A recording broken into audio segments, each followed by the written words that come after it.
Que le Seigneur nous assiste pour transmettre les mots qu'il faut ou qu'il faille afin que sa parole soit prêchée avec une entière soumission. Le passage de base, nous le connaissons tous, Deutéronome chapitre 1er, le verset 1 à 8, mais cette fois-ci, nous lirons que le verset 6 à 8 afin de gagner du temps, parce que nous avons déjà écoulé un peu le temps. Que le Seigneur nous assiste. Deutéronome chapitre 1er, verset 1 à 6, si vous pouvez me l'afficher. Si vous ne l'avez pas, c'est un passage que nous devons connaître par cœur. Dieu parle à travers la bouche de son serviteur Moïse et il lui donne des instructions à communiquer au peuple. Et il est dit ceci, la Bible dit, l'Éternel notre Dieu nous a dit à Horeb, vous avez assez demeuré sur cette montagne, tournez-vous et partez. Rendez-vous dans les régions. J'aimerais lire avec la version Louis II parce que là, oui, l'Éternel notre Dieu nous a parlé à Horeb en disant, vous avez assez demeuré dans cette montagne. Tournez-vous et partez, allez à la montagne des Amoréens, dans tous les voisinages, dans la plainte, sur la montagne, dans les vallées, dans le midi. J'aime beaucoup cela. Sur la côte de la mer, au pays des Cananéens et au Liban, jusqu'au grand fleuve, au fleuve d'Euphrate. Voyez, j'ai mis le pays devant vous. Allez et prenez possession du pays que l'Éternel a juré à vos pères, Abraham, Isaac et Jacob, de donner à eux et à leur postérité après eux. Amen. Alors nous avons eu à parler le dimanche passé sur comment Dieu s'est révélé à Moïse pour qu'il puisse s'adresser à cette nouvelle génération d'hommes et de femmes qui n'avaient pas vu la main de l'Éternel lors de la sortie d'Israël en Égypte. Et Moïse est en train de parler sous deux temps en disant d'abord Dieu leur fait une reproche ou en train de leur tenir en alerte en disant le temps que vous avez passé à Horeb, sur cette montagne de Horeb, est arrivé à extermination. Vous devez quitter Horeb et vous tournez. Allez dans le pays que moi, l'Éternel, je vous ai choisi. Horeb n'est qu'une étape. Horeb n'est qu'un lieu de passage. Ce n'est qu'un lieu de transit. Mais il y a une finalité et la finalité, c'est le pays des Cananéens. Il dit, voici, j'ai mis devant vous. Il y a un pays devant vous. Allez et prenez possession de cet héritage, de votre pays. Nous avons défini le mot héritage, bien aimé. Et lorsque vous lisez le mot possession en grec, plutôt en hébreu, c'est le mot yarash, qui veut simplement dire déposséder, prendre possession, se rendre maître, hériter ou héritier. C'est-à-dire que vous devez saisir, être un héritier. Le pays que je vous donne, c'est un pays dont vous héritez. Il y a déjà un testament qui a été donné. Vous devez entrer, c'est votre destinée. Allez, prenez possession. Et nous avons eu à parler, bien aimé, lorsque Dieu s'adresse à Israël, il y a un fait, c'est qu'il y a un testament. Mais pour que le testament soit vivant, que le testament soit actif, il faut que le testataire meure. C'est-à-dire celui qui a rédigé le testament. Or, dans l'ancienne alliance, bien aimé, Christ n'avait pas encore été révélé. Christ n'avait pas encore été révélé. Christ, en tant que fils de Dieu, ou Christ, en tant que fils de l'homme, n'avait pas encore été révélé. Certes, il y avait des manifestations épisodiques de Christ en travers l'ange de l'Éternel, ainsi de suite. Mais il fallait que le testataire meure. Mais Dieu est immortel. Il ne peut pas mourir. Que va-t-il se passer? Dieu va promulguer la première alliance, qui était l'alliance de sang sur base des animaux. Lorsque vous êtes dans Exode chapitre 21, vous allez voir, Dieu ordonne à Moïse de faire des sacrifices. Et sur base de ces sacrifices, il y aura une alliance qui va naître, une alliance entre le peuple d'Israël, qui était le peuple choisi de Dieu, et Dieu. Parce que bien aimé, Dieu traite avec nous sur base d'alliance.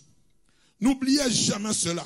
Nous traitons avec Dieu sur base d'alliance. C'est pour cela même, le diable, c'est un imitateur, et il va prendre ces choses pour aujourd'hui, même dans le monde occulte, bien aimé, on traite sur base d'alliance. C'est pour cela, bien aimé, le sang est très important.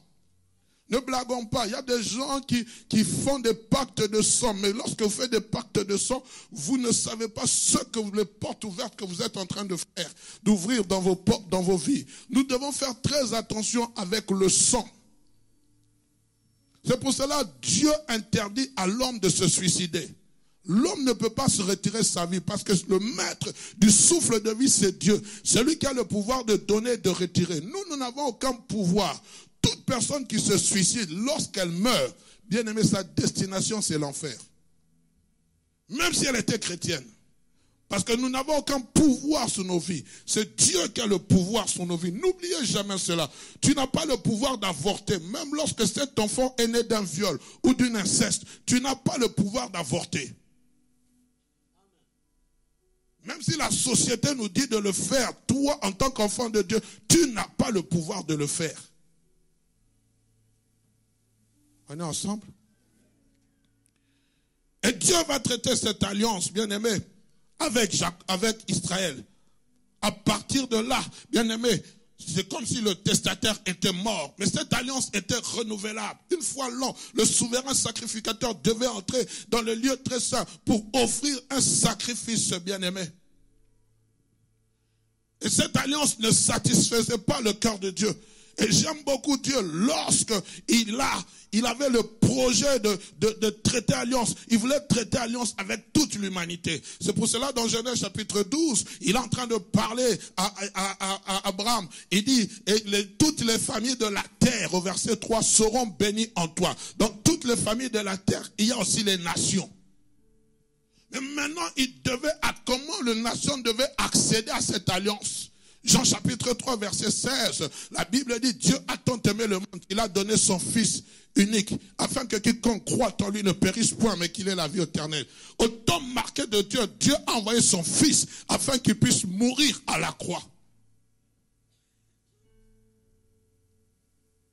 Et en mourant à la croix, avant de se donner volontairement au sacrifice, Christ va inaugurer, instituer la seconde alliance.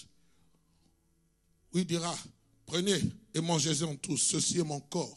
Buvez-en tous, car ceci est mon sang. Il va inaugurer la nouvelle alliance, bien-aimée. Alliance dans laquelle vous et moi, nous pouvons y accéder par la grâce de Dieu. C'est pour cela, bien-aimés, lorsque nous lisons Romains chapitre 4, j'aime beaucoup ce passage. Lorsqu'on parle des héritiers de la promesse, on dit les héritiers de la promesse ne sont pas selon la loi, mais les héritiers de la promesse le sont selon la foi d'Abraham. Pourquoi la foi d'Abraham? Parce que Abraham a été justifié par sa foi. Abraham a été rendu juste par son acte de foi.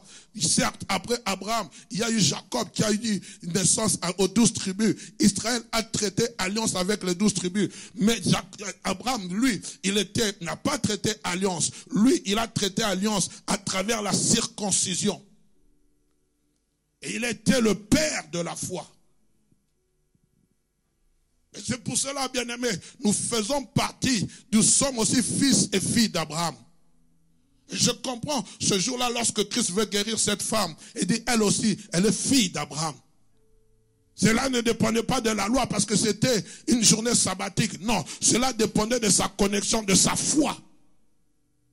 C'est pour cela, vous voyez dans la parole de Dieu, la Bible dit que Abraham est venu avec la loi, mais Christ est venu il a apporté la grâce. Et dans cette grâce, bien-aimés, nous jouissons. Et Ephésiens chapitre 2, verset 8, nous dit, bien-aimés, jusqu'au verset 10, c'est pourquoi il dit c'est par la grâce que vous êtes sauvés au moyen de la foi. Cela ne vient pas de vous, mais c'est un don de Dieu.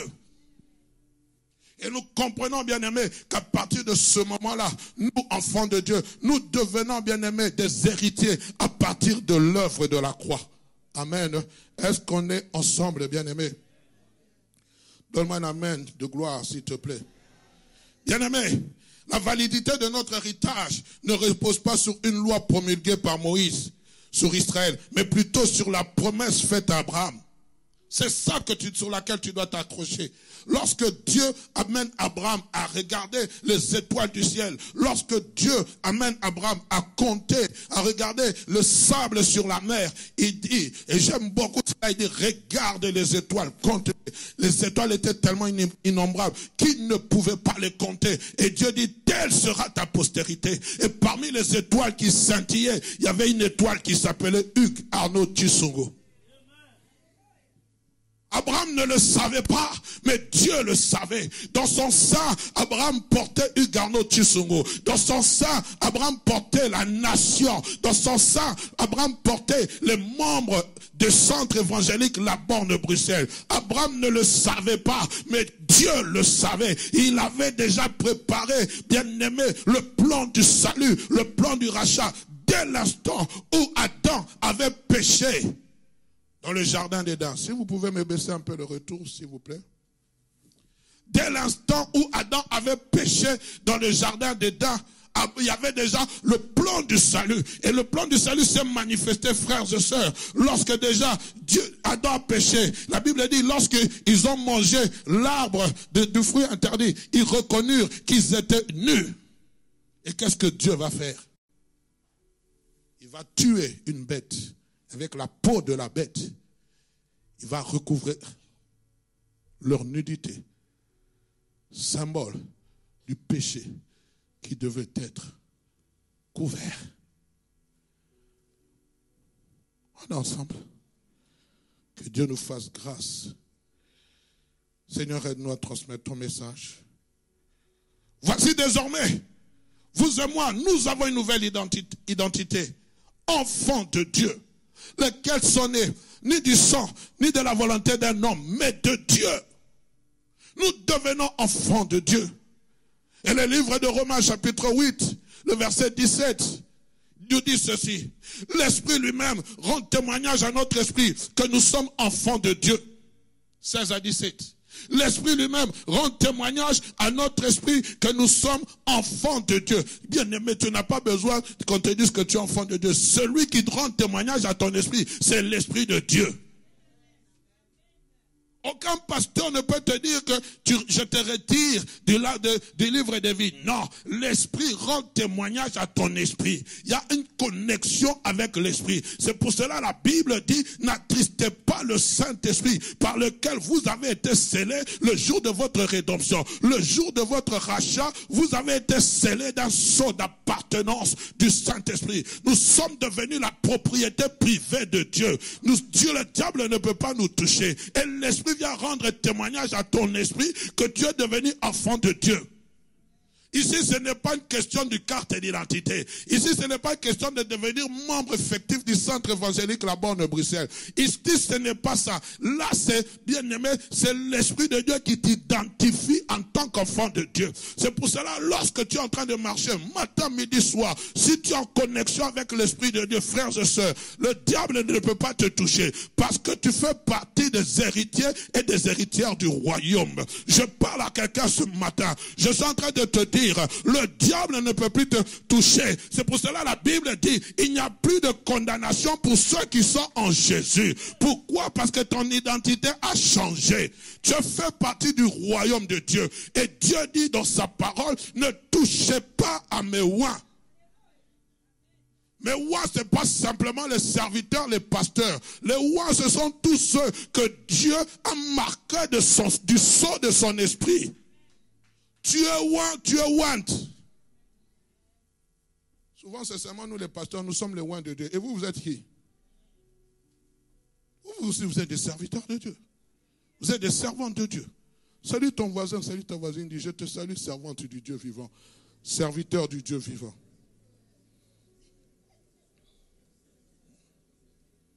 Oh, tu en appelles. Celui qui vous a appelé est saint.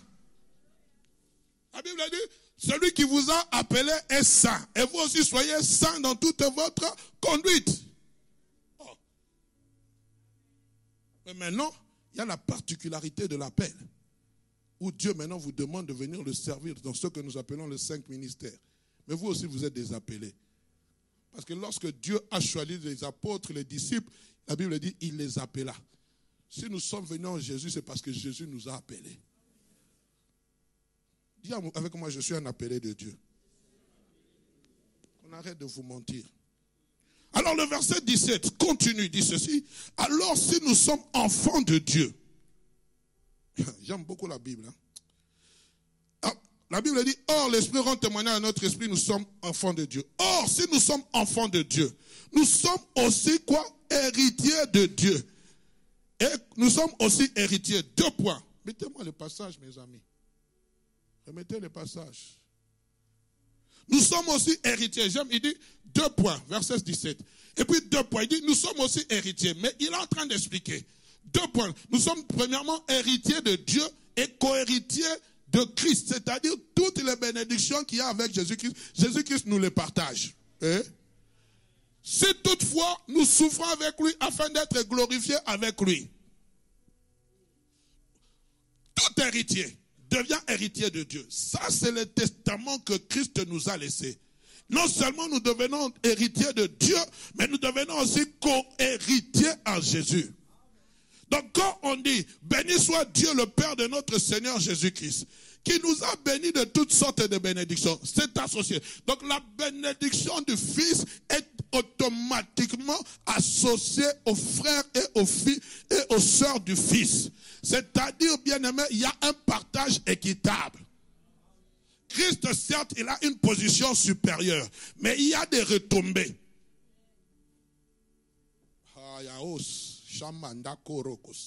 Je fais partie des retombées célestes. Je fais partie, tu fais partie. Donc la bénédiction, l'héritage du Fils, Dieu a décidé de partager l'héritage du Fils avec toi. Oh, si tu comprends ces choses, mes amis. Oh, c'est une profondeur. Je prie que Dieu t'ouvre l'intelligence pour que tu puisses comprendre, frère, les bénéfices qu'il y a d'être enfant de Dieu. Oh non, bien aimé, la Bible dit, il nous a transportés dans le royaume de sa lumière. Nous étions tous des hommes destinés à la potence. Il nous a fait quitter le royaume des ténèbres. Il t'a transporté. Oh, bien aimé, pour quitter la Belgique, aller, je ne sais pas, dans un pays, nous avons besoin de prendre un avion. Mais avec Dieu, il n'y a pas besoin d'avion.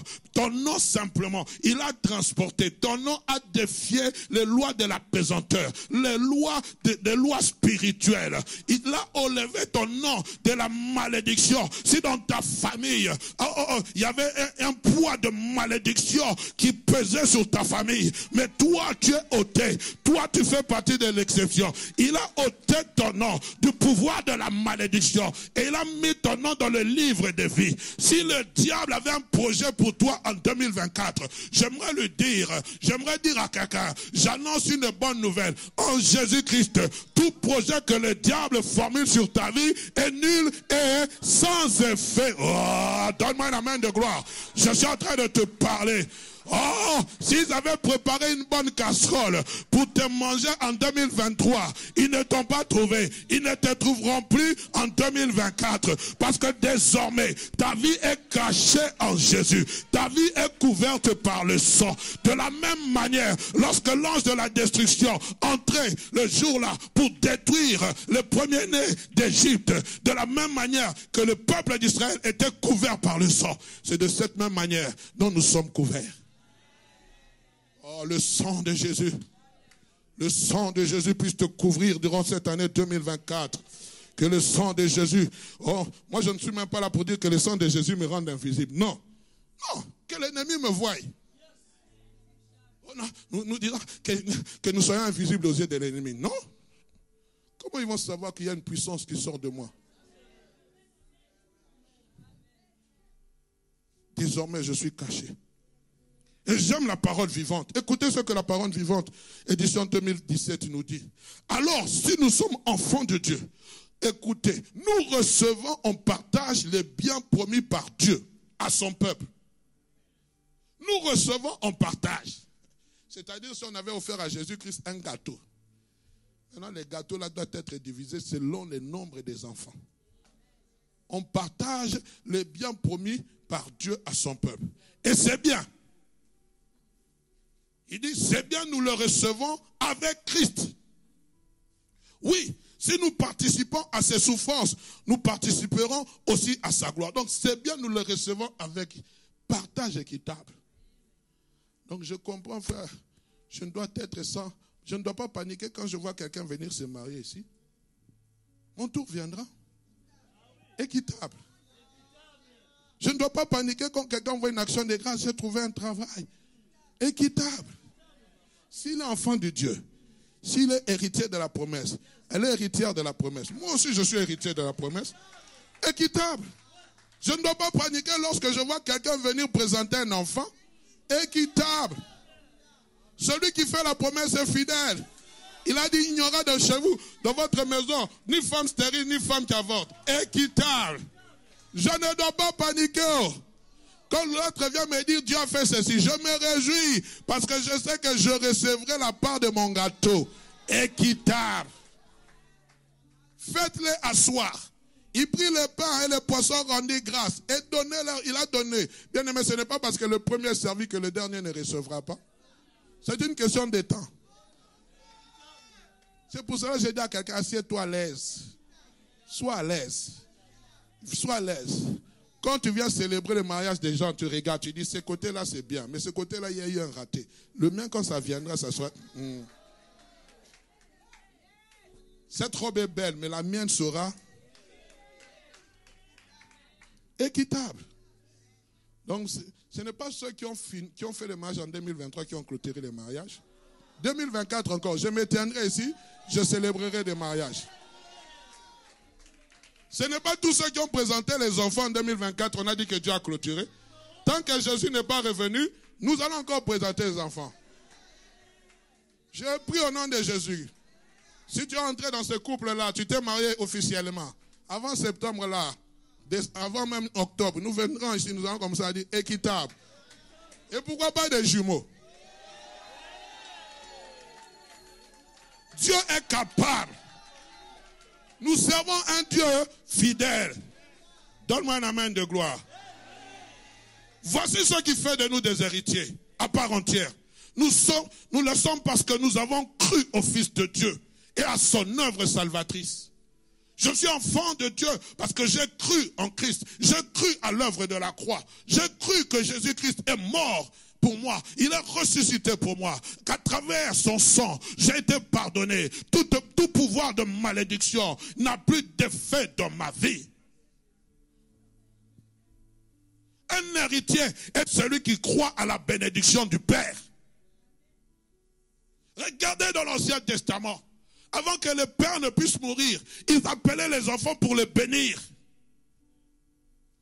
Mais vous avez reçu une bénédiction qui vient d'en haut et qui ne se fait suivre d'aucun chagrin. Mais nous sommes en train de pleurnicher comme si nous n'étions pas des héritiers. On est ensemble. Désormais, l'héritage nous est échu. L'héritage nous est donné par le Père. Et nous sommes en mesure d'y accéder, car cela fait de nous des héritiers de la promesse. Un héritier ne vient pas pleurnicher, s'il te plaît, donne-moi. Non. Le frère Rémi nous a parlé de cet enfant. On l'appelle enfant prodigue. Mais quand il est venu auprès du Père, qu'est-ce qu'il a dit? Donne-moi quoi? Ma part. Pourquoi? Il sait que son nom figure dans les testaments. Donne-moi ma part. Et c'est pour cela que Dieu dit aux enfants d'Israël, levez-vous, partez, allez réclamer votre part. Toi, tu es là en train de pleurer, s'il te plaît, donne-moi ma part. Seigneur, il y a une part de mon héritage qui m'est échue. Si c'est la guérison, Seigneur, donne-moi ma part. Si c'est le travail, donne-moi ma part. Si c'est l'élévation, donne-moi ma part. Si c'est le parler en langue, donne-moi ma part.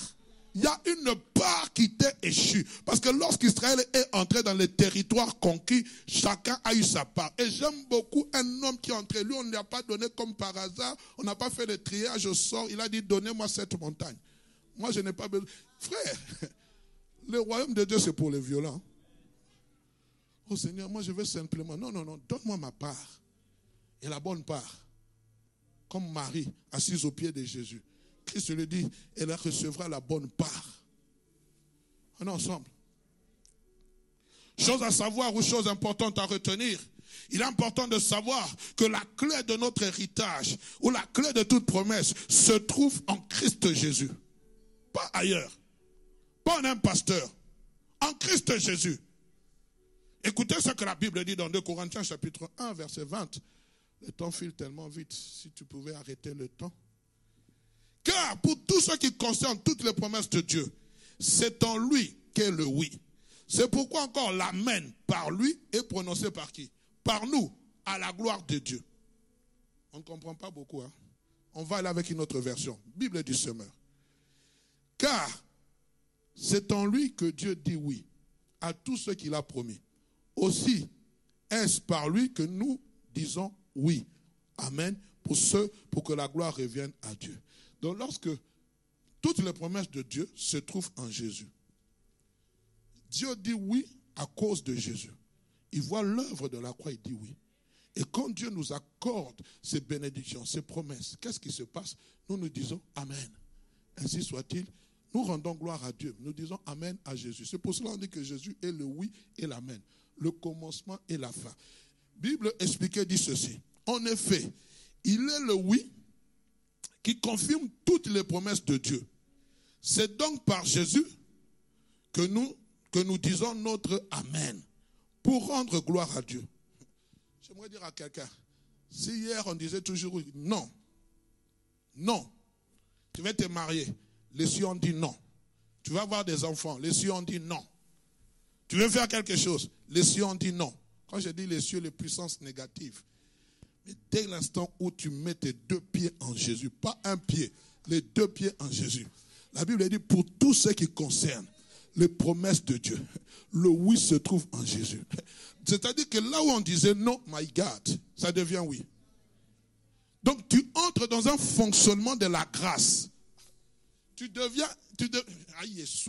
Je sais pas, les mots sont tellement petits. Tu entres dans la grâce. Donc maintenant, ta vie ne fonctionne pas selon les choses, les rudiments, selon ce que les gens de la famille disent. Ta vie fonctionne selon les plans, les promesses de Dieu. C'est-à-dire maintenant, lorsque toi, tu te présentes à Dieu, bien-aimé, nous sommes imparfaits, mais puisque le sacrifice de Christ, l'alliance de Christ est parfaite, la Bible dit, c'est lui qui est entré une fois pour toutes dans le lieu très saint et qui a fait un sacrifice, non avec le sang des animaux, mais avec son sang. C'est lui, bien-aimé. C'est lui. Lorsque maintenant Dieu te voit, il ne te voit plus comme Hugues d'hier. Celui qui était loin, il te voit. Nous avons été rapprochés par son sang. Lorsque tu es en train de prier, il voit Jésus à travers toi. Il ne peut que dire oui à ta prière. Il ne peut que dire oui à ce que sa parole de Dieu dit. Il ne peut que dire oui. Je suis en train de dire à quelqu'un, tu dois fonctionner cette année 2024 avec le oui de Dieu. Tu dois t'assurer dans tout ce que tu vas faire, le oui de Dieu est avec toi. Car si l'Éternel ne bâtit, ceux qui bâtissent travaillent en vain.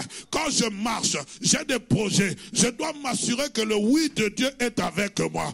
Même lorsque l'homme me dit non, mais moi je sais que Dieu a déjà dit oui. C'est pour cela, lorsque Israël devait entrer conquérir, ils avaient déjà l'approbation de Dieu. Un visionnaire, quelqu'un qui a la vision pour cette année, qui a des plans de travail pour cette année. Il faut te rassurer que tu as l'approbation de Dieu. Les montagnes peuvent être là, les géants peuvent être là, la muraille de Jéricho peuvent être là. Mais si Dieu a dit oui, la muraille de Jéricho va tomber. Comment, je ne sais pas. Mais tu vas entrer dans ta destinée. Tu vas t'asseoir. Tu vas manger la meilleure production. Tu vas toucher ce que tu n'as jamais touché. Oh oui, les 12 espions sont venus avec un témoignage. Mais moi, je n'aimerais pas que toi, tu puisses entendre un témoignage. Il faut que tu vives le témoignage. Il faut que tu fasses partie des acteurs, des actrices qui doivent vivre le témoignage. Si tu es d'accord avec moi, tu me donnes un 3 fois Amen. Oh, dis avec moi, je vivrai. Hey, je vivrai. Tu ne dois pas être un spectateur. Tu dois devenir maintenant un acteur. Tu dois devenir l'acteur principal de ton film. Lorsqu'on met, tu dois devenir l'actrice principale. Tu dois devenir cette actrice. Donc tout doit tourner autour de toi.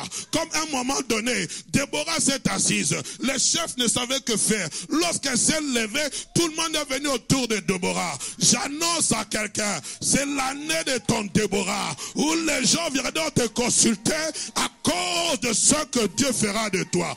Il fera de toi un signe et un présage.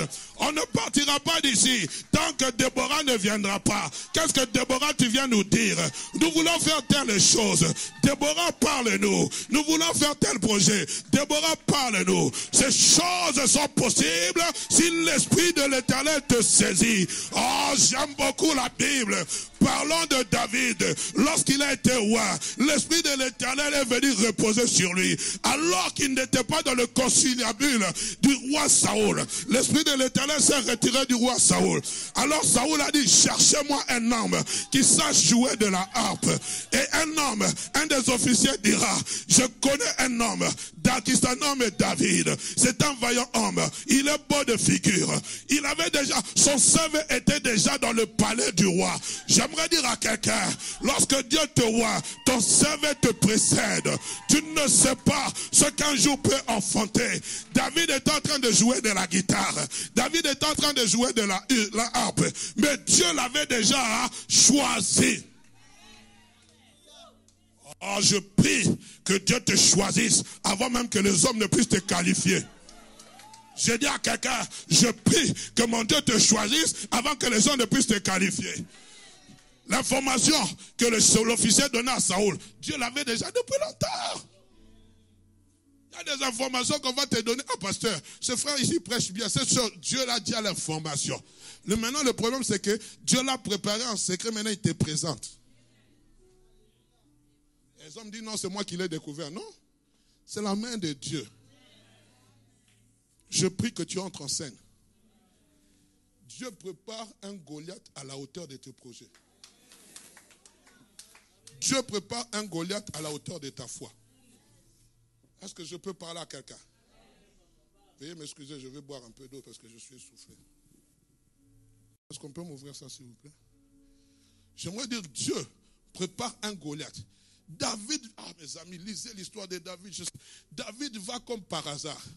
Avec Dieu, il n'y a pas de hasard. Pendant que Goliath portait la couche, Dieu dit, je le prépare pour David. Pendant que Goliath est en train de téter la mamelle, Dieu dit, je le prépare pour David. Pendant que Goliath a pris le premier pas, à dire maman, papa, pipi, Dieu dit, je le prépare pour David. Pendant que Goliath, on a dit, tu es de grande taille, toi on doit te mettre. Il a commencé à s'exercer au combat. Dieu a dit, je le prépare pour David. Pendant que Goliath est venu pendant 40 jours narguer le peuple, Dieu a dit, bats la terre. David n'est pas encore là. Il y a un Goliath qu'on prépare pour toi. Le pasteur ne peut ne pas te connaître. L'entreprise ne peut ne pas te connaître. Et lorsque le Goliath sortira, avec une pierre et une fronde, il tombera. On dira, qui est cet homme-là? On dira, mais on est avec lui depuis longtemps. Non, frère, c'est l'onction qui amènera la différence. J'aurai le temps de parler sur ces choses. Je peux continuer. Excusez-moi, avec tout le respect que je vous dois. Sinon, je vais tomber raide mort. De soif. Amen. Ah, la tablette aussi m'a fouillé. Voilà. Amen. Alors, bien aimé, excusez-moi, la voix aussi est partie.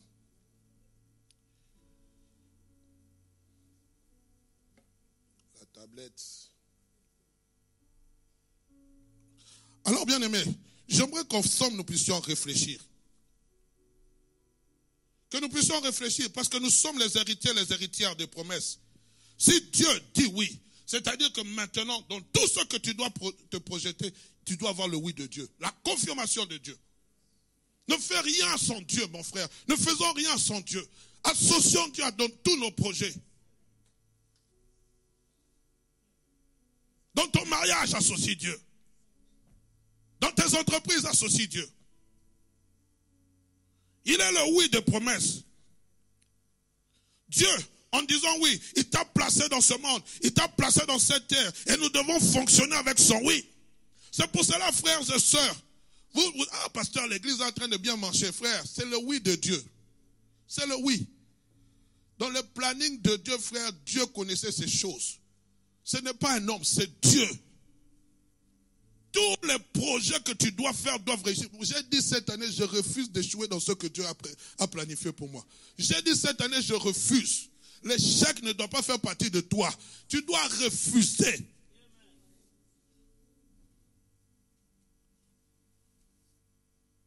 C'est pour cela, bien-aimé, Dieu les pousse à se lever. S'il y a une chose qui nous laisse passifs, s'il y a une chose que nous faisons, que nous refusons d'agir, nous devenons comme les 10 espions.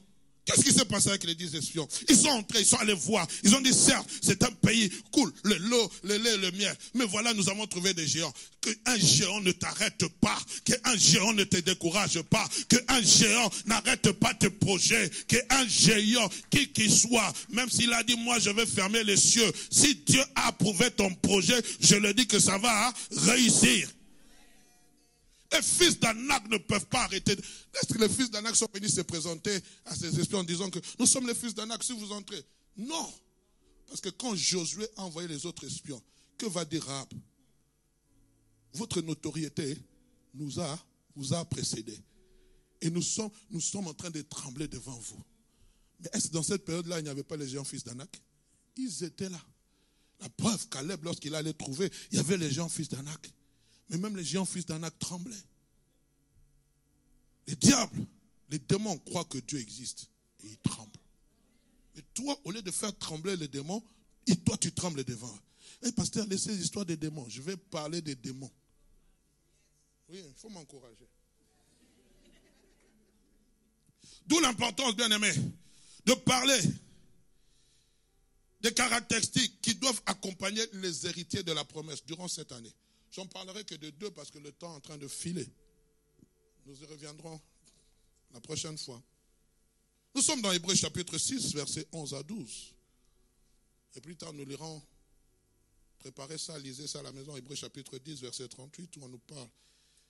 La Bible dit, nous désirons que chacun de vous montre le même zèle pour conserver jusqu'à la fin une pleine espérance, en sorte que vous ne vous relâchiez point et que vous imitez ceux qui par la foi et la persévérance héritent les promesses. Pas héritaires, héritent. C'est-à-dire que ici on conjugue le temps présent. Ceux qui par la foi et la persévérance. Et donc pendant que l'auteur des épîtres aux Hébreux est en train d'écrire, d'autres supposent que c'est Paul, d'autres disent que l'auteur est inconnu, mais lorsque vous lisez ses écrits, ça va de la même manière avec Paul. D'autres disent que c'est un des compagnons de Paul.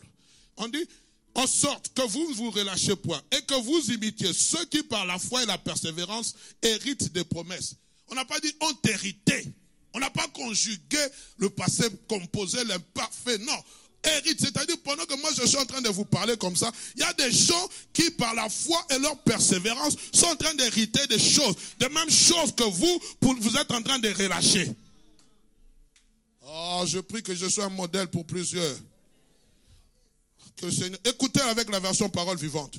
Nous souhaitons seulement que chacun de vous reste actif. C'est pour cela que j'ai dit cette année, ce n'est pas pour les passifs. C'est pour les gens actifs. Pour ceux qui veulent entrer dans l'arène. Pour ceux qui veulent mettre la tête. Et le corps. Parce que quand on met la tête, on recule. Tout entier. Nous désirons que chacun de vous reste actif jusqu'à la fin. Alors, tout ce que vous espérez se réalisera. Donc, quand tu n'es pas actif, tout ce que tu espères ne se réalise pas. Fainéant. Écoutez la suite. Ne devenez pas paresseux. On va parler du travail, mes amis. Posséder son héritage, il faut aussi travailler. La manne ne tombera pas du ciel. J'arrache. Vous allez arracher où? Jusqu'à quand? Sortez, allez travailler. J'arrache. Tu vas arracher le travail pendant que tu es en train de dormir, de ronfler. Même s'il fait froid, sortez. Ne devenez pas paresseux. Dis à ton frère, ne deviens pas paresseux. Mais vivez comme ceux qui croient et qui sont patients. Ceux-là reçoivent les biens que Dieu a promis. La première caractéristique d'une personne qui doit posséder son héritage, c'est une personne active. Quand je parle d'actif, je ne veux pas parler de l'activisme. Non. Une personne active, c'est-à-dire une personne constante, une personne qui n'est pas passive, une personne qui n'est pas oisive. Quand on dit une personne active, c'est une personne dynamique, entreprenante et travailleuse. C'est pour cela, bien aimé, cette année, même avant de lire ce passage, Dieu m'a mis à cœur de parler sur l'entrepreneuriat. J'ai beaucoup aimé un bien-aimé, je ne vais pas citer son nom. J'ai vu, avant-hier ou hier, il a publié sur Facebook, il dit, bon, voici, est-ce que vous pouvez m'aider à partager, voilà le lien de mon entreprise. Moi, j'ai cliqué, ils sont 1000 personnes. Je l'ai aidé. Et je pense même comme il est ouvrier à l'église, nous devons l'aider. C'est un entrepreneur. Frère, nous prions, Seigneur, donne-nous l'argent. Mais l'argent va venir d'où? Ça ne va pas venir du ciel, hein? Ça va venir de vous. Ce ne sont pas vos dîmes et vos offrandes qui font que le bâtiment puisse être payé. C'est au-delà. Il faut des dons. Si nous ne contentons que des dîmes et des offrandes, frères, nous allons fermer l'église et nous aurons des dettes. Je vais parler de ces choses. Nous devons créer des entreprises. Nous devons soutenir ceux qui ont des projets d'entrepreneuriat. Vous venez avec vos entreprises, nous prions, mais nous cherchons aussi les capitaux. Pourquoi l'église ne peut pas devenir bailleur de fonds? Il faut qu'on réfléchisse, frère. En France, on vient de nommer un jeune de 34 ans Premier ministre. Les jeunes, vous êtes où? Oh non, il est occulte. Je ne parle pas de sa tendance sexuelle. Je ne parle pas de sa tendance, son obédience. Je ne sais pas, ça c'est lui. Mais quand vous suivez son parcours, il a étudié. Il s'est assis à l'école, à l'ENA. C'est un énarque. Il a étudié. Il est sorti, il était au PS. Du PS, il est parti au parti En Marche. En Marche, il est devenu secrétaire d'État. Il est devenu porte-parole du gouvernement. Oh non, pasteur, on l'a pistonné. Mais toi, tu fais quoi?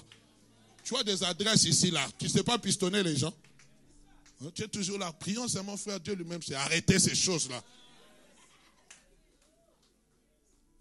Il est devenu aujourd'hui, à quel âge? Toi, tu as quel âge? Mais moi-même, je regarde, 53 ans. Bon, ce n'est pas ça à quoi Dieu m'a appelé. Mais les jeunes, vous êtes assis ici, là. Parti politique, zéro. Vous êtes toujours en train de publier comment vous mangez au quick, comment vous mangez, comment vous habillez, comment... Mais oui, mais la politique sert à quoi? Réfléchissons un peu. Oh non, pasteur, ce sont des démons. Il faut prier pour eux. Mais comment on va les convertir si personne ne sait accéder là-bas à l'Union européenne? Tu parles un bon français, tu aimes souvent me corriger, parce que ici on ne dit pas I, on dit U, mais là-bas on t'attend, non?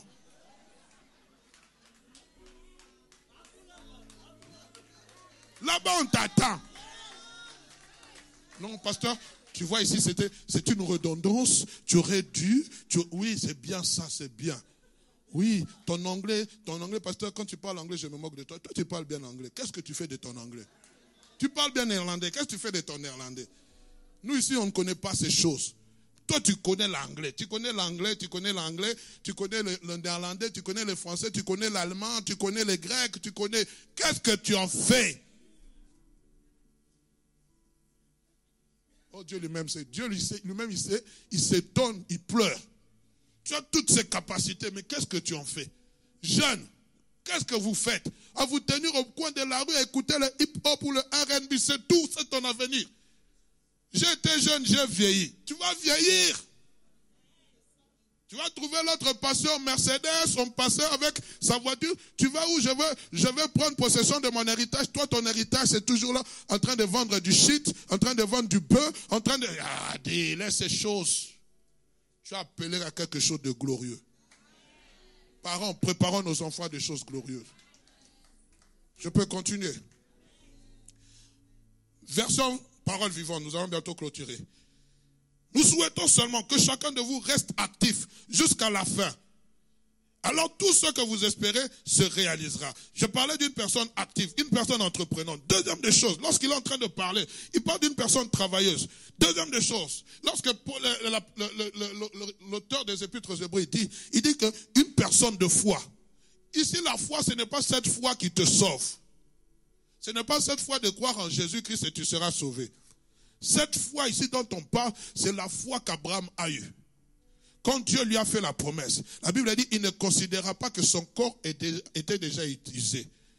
C'est cette foi-là, bien-aimé, qui doit être une foi productive. Une foi qui doit te pousser à l'action. Quand Dieu te parle, Dieu m'a parlé, mais quand Dieu te parle, pourquoi il te parle? C'est cette foi qui doit te pousser à agir différemment. C'est cette foi qui doit te pousser à voir les obstacles comme étant des opportunités. C'est cette foi qui doit te pousser à voir l'invisible mais visible. C'est cette foi qui doit te faire aller de l'avant, te faire triompher. Frères et sœurs, C'est pourquoi il est toujours important de s'entourer des hommes et des femmes qui savent nous booster, qui savent nous motiver à aller de l'avant. Ne t'entoure pas des gens qui t'écrasent, qui ne savent que voir tes défauts. Ils ne voient pas tes qualités. Et le travail que nous allons faire durant cette année, c'est de faire sortir les qualités intrinsèques qu'il y a dans vos vies. J'ai laissé mon téléphone encore. Pendant que j'étais en train d'écrire, là où j'étais, en République démocratique du Congo, le Seigneur me disait, comment à partir d'une valeur N+1, on peut atteindre la valeur 10? Parce que dans chaque personne, merci mon frère, toi au moins tu vas penser à moi. J'aimerais lire ce que j'avais écrit, frères et sœurs. Excusez-moi. Vous me permettez de prendre quelques minutes? Quelques minutes. Si je prends 1 heure, vous allez me rémunérer. Alors, écoutez ce que Dieu m'a mis à cœur. Et j'aimerais partager cela par rapport à la vision. Il y a 4 choses que j'aimerais d'abord dire. La première des choses, d'abord 5 choses. La première des choses, ou 7 choses. Une stratégie, un travail. Comment à partir d'une valeur N+1? Car toute personne a une valeur. Jamais, aucune personne n'a pas de valeur. Nous avons toujours une valeur. N+1. Nous pouvons atteindre la valeur 10. Comment, bien-aimé? Nous parlerons de cette femme qui avait négligé le vase d'huile qu'elle avait. 4e des choses, nous allons parler de l'entrepreneuriat. 5e des choses, nous allons préparer les gens. 6e des choses, nous allons former les gens. Pourquoi? Parce que c'est important, bien-aimé.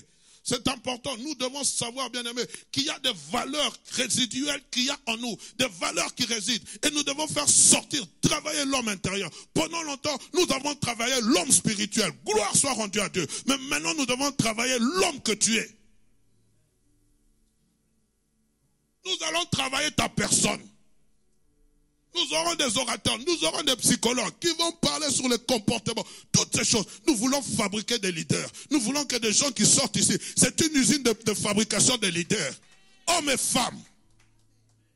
Nous devons influencer cette société, frères et sœurs. Je suis fatigué. On parle toujours à la banque. Pourquoi on ne peut pas créer nos propres banques? C'est seulement au Nigeria. Et ces Nigériens, ils ont quoi de plus? Les banques chrétiennes. Oh, il y a 2 points. On vient prendre l'argent chez lui par la Banque nationale. Et la banque, ça ne sera pas de l'argent sale. Bien-aimé, regardez Christ. Christ fut une personne qui savait réconforter les gens. Un grand motivateur. Alors qu'on se retrouve dans Jean chapitre 21, Pierre décide d'aller reprendre à pécher. Christ est mort. Je l'ai renié. Christ m'a abandonné. Christ ne voudra plus de moi.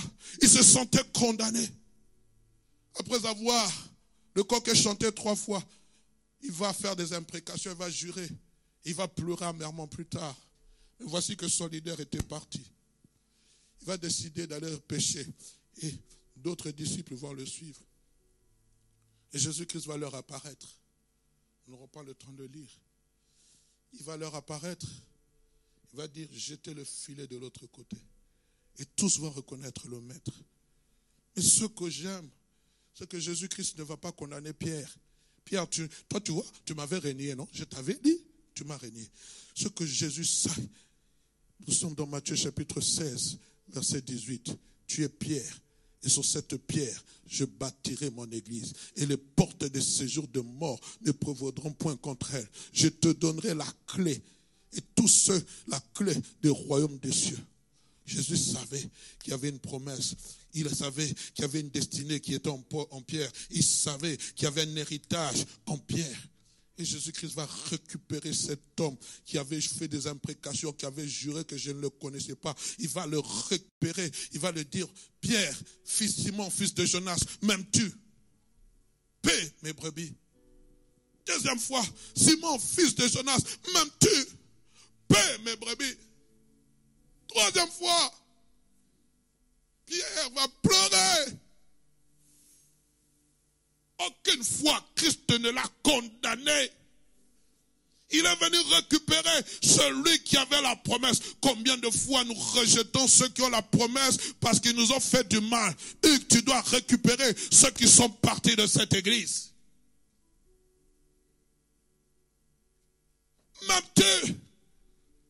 Et nous voyons dans Actes chapitre 2, l'Esprit de Dieu soufflait et la première personne qui se tient. Et la Bible dit, alors Pierre se tint, il va prêcher, 3000 âmes vont entrer. Jésus-Christ l'aurait crucifié, Jésus-Christ l'aurait lapidé, il aurait perdu 3000 âmes. Sois un motivateur. Soyons des motivateurs qui motivent les gens. Pourquoi tu ne viens plus? Motive-le, motive-le. Je suis fatigué, motive-le. Continuons la marche, motive-le, motive-le. Je prie que Dieu élève des hommes et des femmes qui soient des motivateurs. Tu ne peux pas devenir un héritier de promesses tout en restant passif. J'aimerais clôturer par là. J'aime beaucoup Jean chapitre 5, verset 17. Jésus-Christ parle. Jésus dit, mais Jésus leur répondit, mon Père travaille jusqu'à présent et moi aussi je travaille. Je reviendrai dessus, bien-aimé, parce que j'aimerais parler sur le travail. Bien-aimé, quelquefois, prendre possession de son héritage, c'est nous mettre au travail. Souvent, nous prions, Seigneur, donne-moi mon héritage. Mais Dieu dit, mais je t'ai donné des mains, va travailler. Là, Dieu dit, j'arrache. Non, va travailler. Regarde tes mains. Dis, avec ces mains, je prendrai possession de mon héritage. Je prendrai possession de mon héritage. Proverbe chapitre 14, verset 23 dit ceci. Tout travail procure de l'abondance. Tu veux être dans l'abondance? Travaillons. Ici, ne viens pas pointer au chômage. Va travailler. Nous allons prier pour que vous puissiez trouver du travail. Nous allons vous aider à faire des bons CV. Nous avons besoin que l'évangile aille de l'avant. Dieu a placé des potentiels entre nos mains pour que nous puissions aller de l'avant. Cette église doit se multiplier. Cette église doit triompher. Que le Seigneur soit avec vous. Qu'il vous bénisse abondamment. Nous allons nous tenir debout. Nous allons tenir debout, le temps étant largement passé. Alléluia. On ne va pas prier. On ne va pas plutôt chanter. On va prier. Tu vas dire, Seigneur, j'aimerais faire partie de cette équipe. J'aime beaucoup l'histoire de David. Je partageais hier cela à l'évangéliste Emmanuel. Quand vous êtes dans le livre de 1 Chronique, j'ai oublié le passage, on dit, voici la liste des vaillants hommes qui aidèrent David à assurer sa royauté. Dieu a oint David dans le secret. Personne n'est avec David excepté son père, ses frères, peut-être ses mères et le prophète Samuel. Mais ces hommes ont aidé David à devenir roi. Frère, j'aimerais dire à quelqu'un, tu ne peux pas travailler seul, être indépendant en disant que je vais réussir seul. Nous avons toujours besoin de notre voisin. Alors tu vas prier maintenant pour que Dieu te donne une équipe d'hommes et de femmes qui vont t'aider à réaliser tes rêves, qui vont t'aider à entrer dans la possession de ton héritage. Est-ce que tu peux prier maintenant? J'aimerais que tu pries, prie. Non, prie bien. Tu pries comme ça. Non, frère, prie comme un violent. Réclame ce qui est à toi, un héritage, des gens et des femmes qui, mets-moi à côté de personnes, Seigneur, qui vont me booster, Seigneur, Dieu de gloire, à entrer dans mon héritage, qui seront là, qui croient en moi, mais des personnes, Seigneur, qui marchent avec moi, mais des personnes, Seigneur, Dieu de gloire. Même Christ venant dans ce monde, il a eu besoin de disciples. À un moment donné, il a cherché des apôtres. Prie bien, mon frère. Prie bien, ma soeur. Tu es en train de prier pour que Dieu te visite. Je suis en train de parler en couple. Pour que Dieu te visite avec des enfants. Prie bien. Dieu me marque. Écoutez, frère, j'avais promis j'aimerais clôturer avec ce témoignage. Et puis, je vais vous laisser. Mercredi, une personne m'appelle. Je ne sais pas si elle est là. Elle me dit, pasteur, je viens de décrocher une promotion. Vous vous souvenez, j'étais venu vous voir, on avait prié par rapport à cette promotion. Et cette promotion avait traîné, elle faisait plus de 6 mois. Et dimanche passé, j'avais encore décidé de vous voir pour vous rappeler. Et puis subitement, j'ai dit non, je ne vais pas le faire. À la fin du culte, si le pasteur Hugues me salue, ça sera un signe. Et je demande à Dieu qu'il m'accorde simplement 2 semaines pour qu'on puisse me répondre par rapport à cette promotion. L'homme qui est devant vous ne connaissait rien. Je ne sais même pas si j'avais salué le frère, mais lui dit que je l'ai salué. Il me dit, mercredi, on m'a envoyé le courrier confirmant que j'ai reçu ma promotion. Il y a des choses que Dieu peut faire. Et ce n'est pas parce qu'il a touché le pasteur Hugues, c'est parce qu'il a été déterminé comme cette femme atteinte de la perte des sangs. Il y a des choses que Dieu peut changer lorsque nous sommes déterminés. Alors prie avec détermination. La foi, c'est une détermination. La foi, c'est une détermination. La foi, c'est une détermination. Je suis en train de prier dans le nom de Jésus que cette semaine soit une semaine